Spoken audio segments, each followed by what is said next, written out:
Aujourd'hui, c'est moi le prof. Aujourd'hui, c'est moi le prof. Aujourd'hui, c'est moi le prof. Aujourd'hui, c'est moi le prof. Aujourd'hui, c'est moi le prof. Bonjour à tous et bienvenue dans un nouvel épisode des tutos de L. Après la première partie qui vous présentait l'introduction, nous attaquons dès maintenant le développement. Tout d'abord, il faudra vous munir d'une feuille double, Une feuille de brouillon. d'une feuille double, D'un crayon, d'une feuille double. Et surtout, n'oubliez pas votre feuille double. sinon votre dissertation ne pourra pas aboutir. Maintenant, vu que vous avez connaissance du matériel nécessaire, nous allons vous présenter un top des plans de dissertation. Numéro 3, le plan classique. C'est le plan recommandé par les professeurs où le taux d'échec est le plus bas s'il est bien maîtrisé. Il est composé en 3 parties. Grand 1, la thèse. On aborde le libellé en exposant nos arguments. Il faut au moins un argument par sous-partie imagé d'un exemple. Notez bien que 3 sous-parties pour une grande partie, c'est l'idéal. Ensuite, grand 2, l'antithèse. Il faut nuancer les propos de la première partie. Nuancer signifie dégager les défauts de l'idée précédente. Et enfin, pour finir, la synthèse. On a gardé l'idée que l'on va développer pour sortir de l'opposition thèse-synthèse.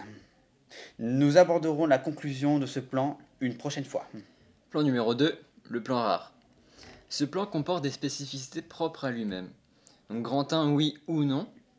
Il faut donner son avis sur le libellé tout en argumentant grâce à vos cours de philosophie avec le plus grand sérieux possible.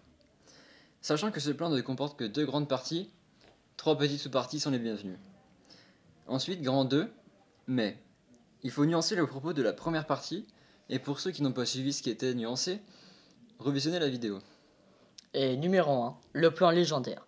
C'est le plan ultime, digne d'un génie. Cependant, il est ardu et les correcteurs auront du mal à vous comprendre.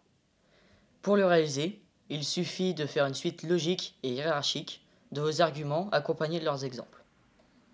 Parlons maintenant de ce qui peut vous démarquer des autres copies, la transition. C'est ce qui va vous permettre de passer adroitement d'une partie à une autre. Et pour finir, nous décernons une mention déshonorable au plan à bannir. Le plan de la non-réflexion. Nous allons énoncer les procédés à ne surtout pas suivre. Grand 1, la première partie du libellé. Grand 2, la seconde partie du libellé. Voici un exemple. Léo, quel plan me ferais-tu si je te demande « L'art est-il seulement un langage ?» Grand 1 art, grand 2 le langage. Et voilà l'erreur typique. Et maintenant, dites-vous bien que sans nous, vous n'auriez pas réalisé le bon plan. Et à bientôt pour un prochain et dernier épisode des tutos de L.